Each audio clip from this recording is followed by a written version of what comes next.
Welcome to this lesson on skill acquisition in sport. We're going to be thinking in this lesson a little bit about reaction time. Let's take a look. So in this lesson, there's two main things we're going to cover. We're going to think about what are the components of overall response time, which I'll explain in just a moment. And secondly, what factors then influence how fast you can react within your sport. So what are the components of overall response time, and what factors influence how fast you can react?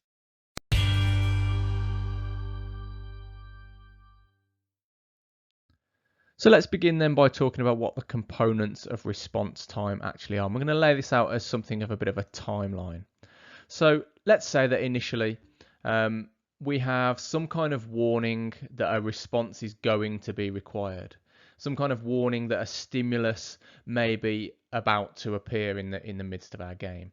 And obviously the warning could be something as simple as, I'm playing a game of tennis. That gives you an indication that there's likely to be some things to respond to in just a moment. It's not the thing that you're responding to, but it's just an indication or a sense of anticipation that something's coming up shortly that you might have to respond to. And that's represented by the go sign here. That's the stimulus itself. So the stimulus is the thing to which you're responding. And so obviously in various sports, it's various different things. Often it would be a ball. The stimulus would be the ball or the shot that the ball has been sent over the net to you or passed to you or thrown to you or whatever it might be, or bowled at you or thrown at you and so on. So the stimulus is the thing to which you want to respond. And so it takes a little bit of time, and this is the first step really in overall response time. The body needs to detect that stimulus. So the stimulus itself occurs out in the world, and then you as an individual, as an organism, as a person, you need to detect that stimulus. And the detection we've talked about in a previous video. But the space of time between the stimulus occurring and the stimulus being detected by you is known as the stimulus transmission time, because it's the time taken for the detection of the stimulus to occur from the moment the stimulus actually happens out in the world. So that's the stimulus transmission time. Then once the stimulus is detected, the body and the brain, which of course is a part of the body, will try and recognize that stimulus. So once we've detected that something is happening, something that we need to respond to, we're going to try and recognize what that is. So we're going to try and sort of pick it out from its background noise. So we're going to try and recognize that stimulus, and we're going to make a comparison of that stimulus with our existing long-term memory. We'll come to that in just a second. But the period of time between the stimulus and the stimulus being detected is known as the stimulus transmission time. The time between the stimulus then being detected and it being recognized by the organism, yourself, your brain, your mind, however you want to phrase it, that's known as the recognition time. The recognition time. Oh, here comes the ball. The next step then in overall response time is the making of the decision to respond. Not simply to respond, but also how to respond. So a decision has to come after the recognition of the stimulus. And so the space of time from recognizing the stimulus to making the decision is simply called the decision time. So we have stimulus transmission time, followed by the recognition time, followed by the decision time. And the next step is the initiation of the response. So we make a decision internally, essentially, to respond, and then we initiate, or you can think of it, if you want to think of the human body as being, or the brain and the body as a kind of a computer system, you can think about this as being the time it takes to program the response. So that's known as the nerve transmission time. So the amount of time from the decision being made to that being programmed and sent out into the body to the various muscles and the skeleton and so on, moved by the muscles. You get the idea. The amount of time it takes for that information to be transmitted along the nerves, throughout the nervous system, to the muscles that need to be moved in order to make the response we want to make. So once that happens, then we have one final stage, and that's where the response is complete. So we've seen the stimulus, we've identified or perceived. Technically speaking, we've perceived the stimulus, or we've detected it. We've recognized it, so we've made sense of it in its context somehow. We've decided what our response is going to be. We've kind of programmed and sent out that response to the body.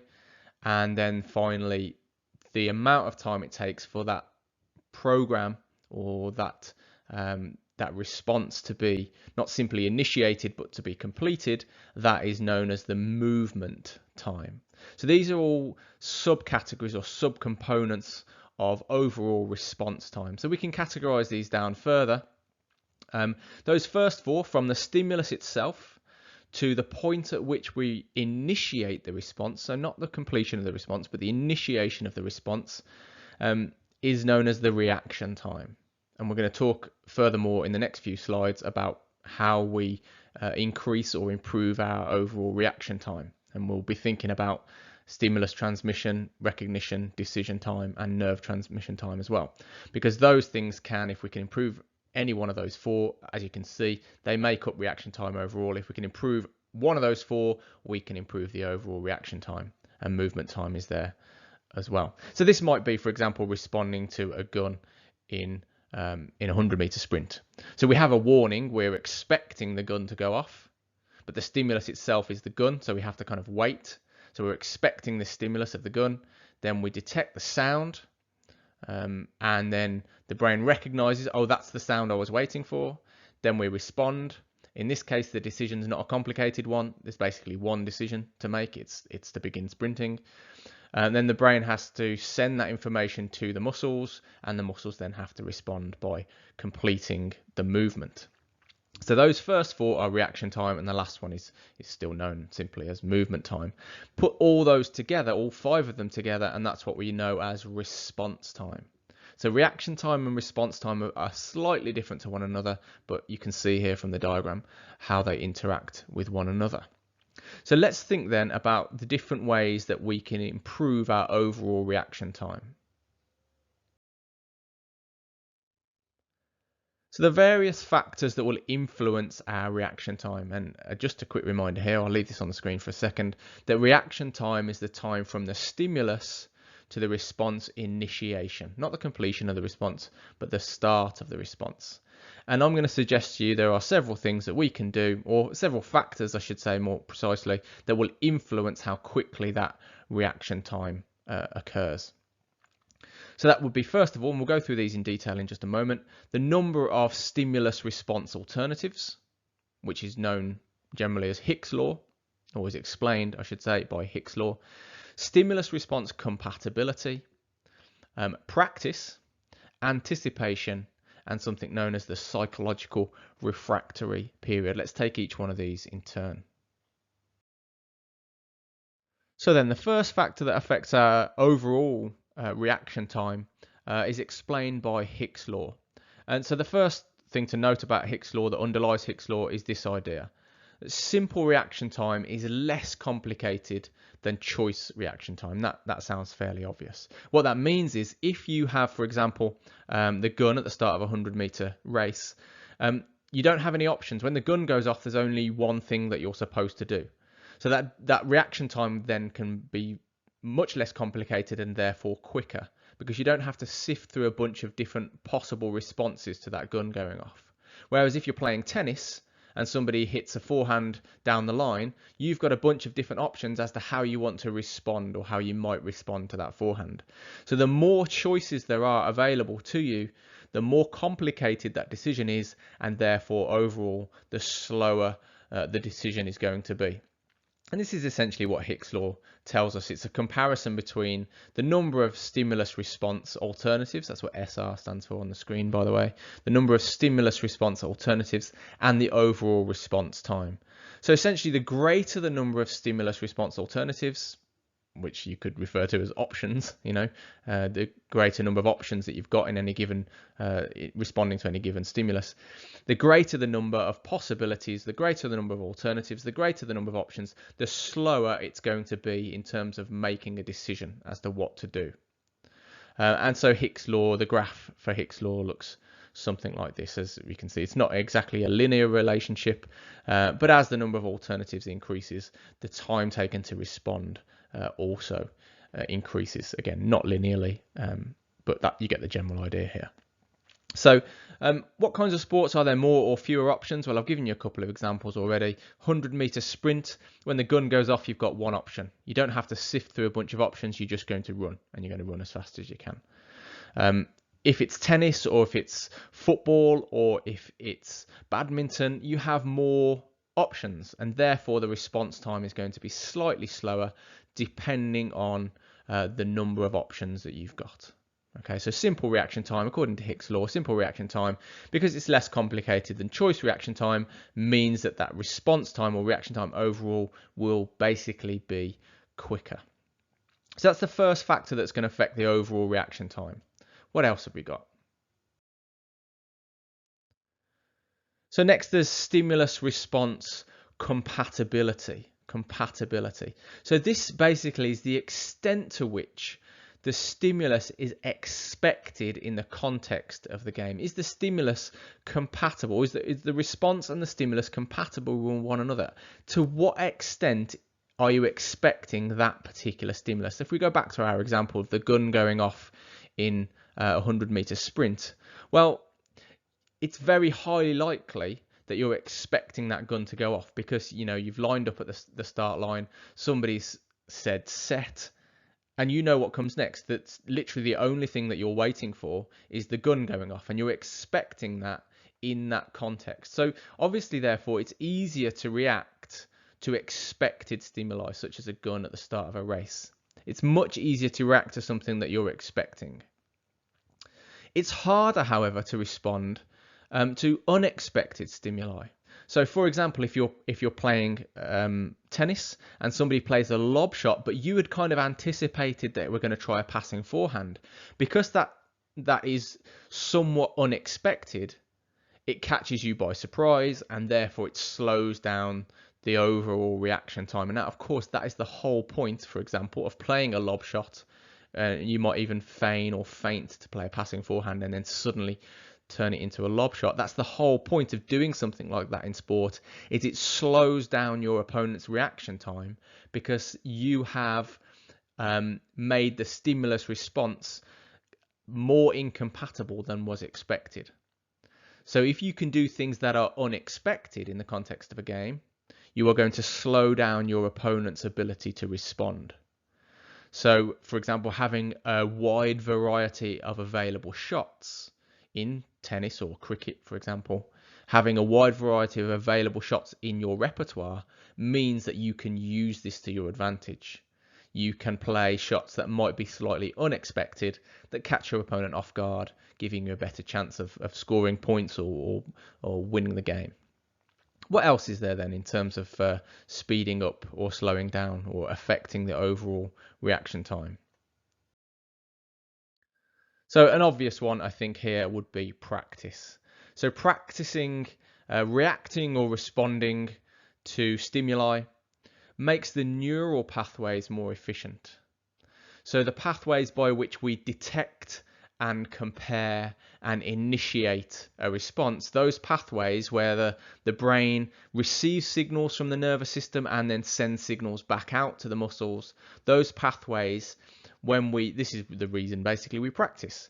The pathways, the speed at which the transmission is sent along those pathways increases. We become more efficient. Those neural pathways become more efficient, and overall, therefore, this will reduce nerve transmission time. And you'll remember that's one of the components of overall reaction time. So if the speed at which those electrical impulses basically pass along through your body, if you can improve that by regular practice responding to expected stimuli, you can make your neural pathways more efficient, and then overall, by reducing nerve transmission time, we can then overall, and we're talking milliseconds here, but in elite sport at least, those sort of milliseconds may count for a great deal.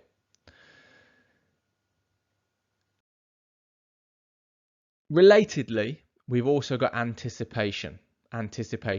So again, we said at the start, the extent to which a stimulus is expected obviously relies on the extent to which you might be able to anticipate a particular response. So experience in particular experience of a sport allows the player to build up a bank of previously successful and unsuccessful responses in the long-term memory. Now, this takes a particular view on how long-term memory works, but that's not the focus of this video. But let's say that the more you play the game, the more able you are to anticipate the possible stimuli that might be coming your way. So we said right at the start, didn't we, that response to the stimulus or reaction to the stimulus to some extent depends on the warnings in the context of the game. And the more experienced you are in your sport, the more likely you are to be able to spot things quickly. So the more experiences that we've got stored away in our long-term memory, the more likely that performer is to anticipate a particular stimulus, the more likely you are to guess perhaps that it's gonna be arriving. And this is due to improvements in recognition. So again, one of those components of overall reaction time is the ability to recognize the stimulus that's in front of you and compare it to existing experiences in order to then to come up with the response that you want to make and then initiate that response.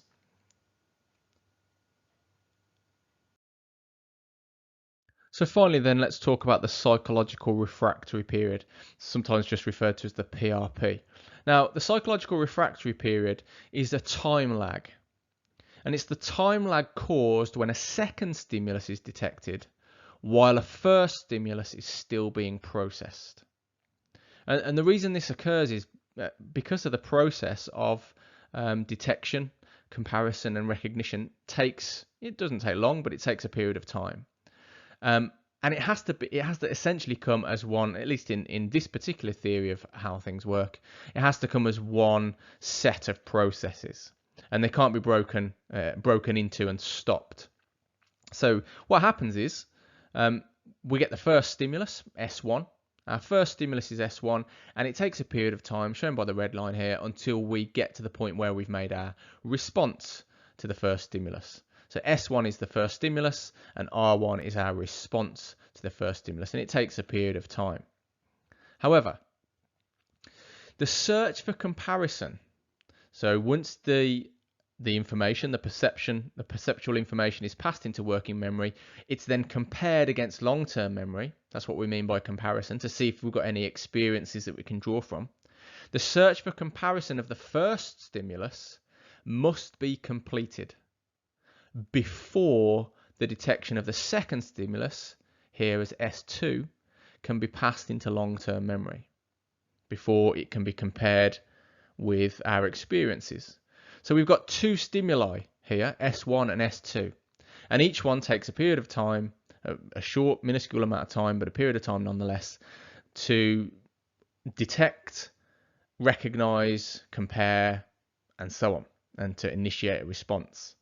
And so that period of time is the reaction time.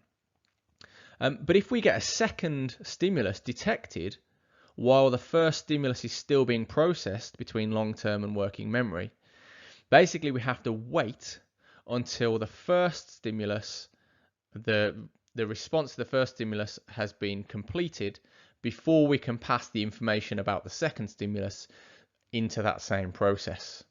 And so if the second stimulus comes before the response to the first stimulus is being completed, we've got a lag of time. So that lag of time is shown there, and that lag of time right there is known as the psychological refractory period. Essentially, it slows down the ability to respond to a second stimulus if it comes hot on the heels of the previous stimulus. And that can be useful, for example, if you're going to throw a dummy in a game, or you're going to feint, or you're going to do a sidestep. You're essentially giving a first stimulus for your opponent to work on whilst you go ahead and move to the second stimulus. And the psychological refractory period, whilst your opponent is figuring out what your first stimulus you gave them to work on is, so it might be the sidestep, whilst they're still working out and responding to that, you move the other way, and they are then slowed down because of this psychological refractory period. And what we also know about the psychological refractory period is that usually causes, because of the overload in working memory, it usually causes the response to the second stimulus to be longer than it would have been if it had been the first stimulus. So usually reaction time to the second stimulus is longer due to the overloading of working memory. We're asking our working memory to do a lot of work here when we pass a second stimulus into working memory whilst we're still working on something else. We are essentially overloading our cognitive capacity, and that's what slows us down. That's why a feint or a dummy works. It slows down your opponent by giving their brain a bunch of stuff to work on all at the same time.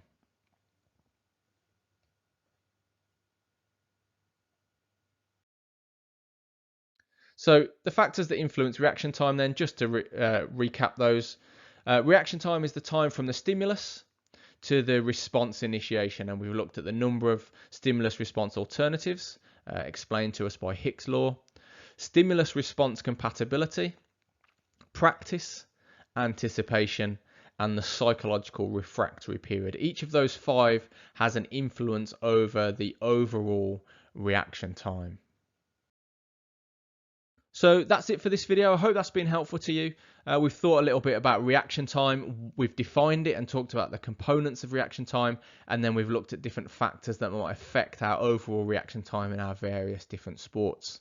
Don't forget to like the video. It does help me out. Please do subscribe and hit the notification icon so you get notified every time similar stuff gets uploaded. But that's it for now. Any questions or comments, please do leave them in the comments section, and I will catch you in the next video. Take care for now. Enjoy the rest of your day.